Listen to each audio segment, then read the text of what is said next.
शिकायत था महाराष्ट्र गवर्नमेंट से आपकी शिकायत की होगी। अभी परसों हम सबको निवेदन दे रहे हैं, कलेक्टर साहब को भी निवेदन दे रहे हैं हमने इस विषय पे, और इसी के हिसाब से हम कल 11 बजे मिलने जा रहे हैं। मिलेगी आपकी जी जी बिल्कुल, सबसे मुलाकात करेंगे, क्योंकि ये सुरक्षा का मामला है।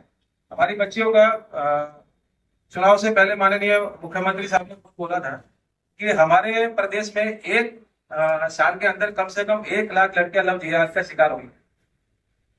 तो उनके संज्ञान में ये चीज है, पर हम फिर भी मांग करेंगे कि ऐसे लोगों के ऊपर कुछ ना कुछ कानून ऐसा भी बनना चाहिए कि विवाहित स्त्रियों को तो छोड़ो, किसी की शादी होने के बाद अगर कोई ऐसा रखना चाहता है तो वो चीज समाज के लिए ठीक है।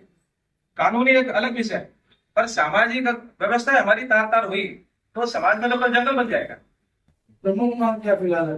हमारी प्रमुख मांग है कि एक तो उस लड़की का उनके पिता की मध्यस्थता में, उनके यानी उनकी माता सरकारी हॉस्पिटल में उस सोनोग्राफी या मेडिकल टेस्ट कराया जाए, जिससे ये पता चल सके कि वो जब नाबालिग थी तो उस समय भी वो संपर्क में थी या नहीं थी। और ये कभी होता नहीं कि 18 साल की हुई और वो उसके संपर्क में आ गई, इसका मतलब है वो 1-2 साल से पहले से ही ट्रैक किया गया था, क्योंकि 18 साल होती तो लड़की नहीं जाने वाली किसी के साथ। और दूसरी मांग कोई?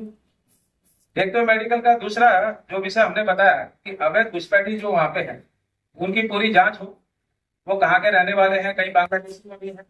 और तीसरा चीज, सरकारी जमीन का जो अतिक्रमण है वो मुक्त कराया जाए। अगर ऐसा नहीं होता तो क्या करेंगे आपका? हम हर स्तर पर अपना प्रयास करेंगे। आप उससे अतिक्रमण कराएंगे कुछ? बिल्कुल बिल्कुल, जो सरकारी जगह है हमारा पूरा प्रयास रहेगा वो अतिक्रमण मुक्त होना चाहिए, क्योंकि कौन लोग आके बस रहे हैं वहां पर। वो वक्फ बोर्ड भी बोल सकता है हमारा हो अधिकार सकते हैं, अगर वो 10-12 साल से है ही तो वक्फ बोर्ड में तो पहले भी जो आज जो कायदा है उसमें तो अधिकार उनको है ही कि एक मुसलमान अगर किसी जगह का टैक्स भरता है, भले वो जमीन उसके नाम की ना हो, पर वो टैक्स भरता है और टैक्स भरने के बाद में वो कुछ साल वहां रहा है तो उसको वक्फ बोर्ड में दान देने का अधिकार उसको है। तो वो कायदे में सुधार के लिए प्रयास उसमें भी चालू है। तो ये तो बहुत गंभीर मामला है, आप लोगों ने भी इस विषय को जोर शोर से उठाना चाहिए। मुझे ऐसा लगता है राष्ट्रीय सुरक्षा का मामला भी है और सामाजिक व्यवस्था से जुड़ा भी मामला है। हम लोग तो उठाते हैं, आप बीच में दिया भी 2 दिन पहले दिया भी गया, तभी शायद आप लोग सही न्यूज में आया है, वो न्यूज में आया है। नहीं, स्नेहल ताई को वहां बुलाया था कि आप इसकी पूरी रिपोर्टिंग करिए, और हमारे आग्रह पे वो आई भी वहां पे, रिपोर्टिंग की, पूरी गाड़ी वाड़ी भी सौंपी, और हमने उनके सामने ही वहां पे इंटरव्यू दिया उनको। क्योंकि हमारे ध्यान में ऐसी कोई चीज आती है तो हमारा काम है कि मीडिया को वो चीज की जानकारी दे, क्योंकि आपके बिना तो वो विषय बड़ा हो ही नहीं सकता। हम सोशल मीडिया पे कितना ही वो करें, और जब तक आप पाकिस्तानी विधायक का समर्थन है, मुझे जहां तक लगता है कि क्योंकि वो 12 साल से लोग बसे हैं, और 10 साल से। हाँ नहीं, क्योंकि वहाँ एक गांव का जो आदमी आया तो मुझे नहीं लगता कि समीर भाव की चीज जानकारी में होगी, ऐसा और है ये नहीं होगी। और अगर ऐसा होगा भी तो हम समीर भाव से भी मिलने वाले हैं कि उनकी जानकारी में भी विषय आए।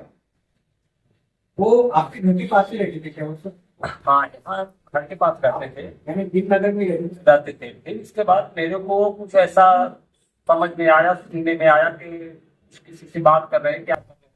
मैं बोला ये झंझट से दूर होकर के मैं उनको लेकर के चला गया गाँव 2 महीने रहा। 2 महीने के बाद उसकी शादी कर दी। शादी करने के बाद 22 उसके शादी करने के बाद वो घर पे, अब वो घर पे निकले हैं दवा के बहाने की दवा कराने जा रहे पोजिशन में आपने शादी करवाई। अभी 22 वो शादी होने के बाद भागी ना?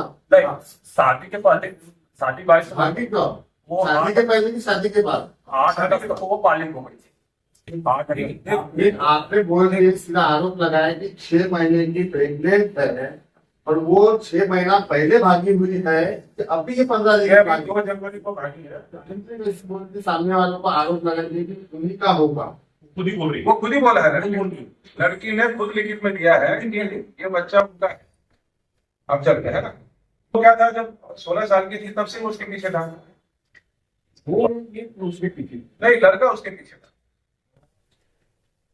और उस समय कुछ भी रहा हो, कहने का मतलब ये है कि अगर उनका समझ भी रहा हो, क्योंकि लड़की ने समर्थन हो, आपने ये देखा होगा कि आजकल में उनका ट्रेंड हो चुका है कि 14-15 साल की बच्चियों को इसमें दिया जाए और उनको प्रेग्नेंट किया जाए। ये उनका एक तरीका है उस पर करने का।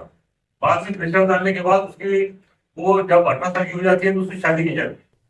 ये एक तरह से ये एक तरीका उनका एक दिलावंदी रहता है। इस प्रकार से आपके द्वारा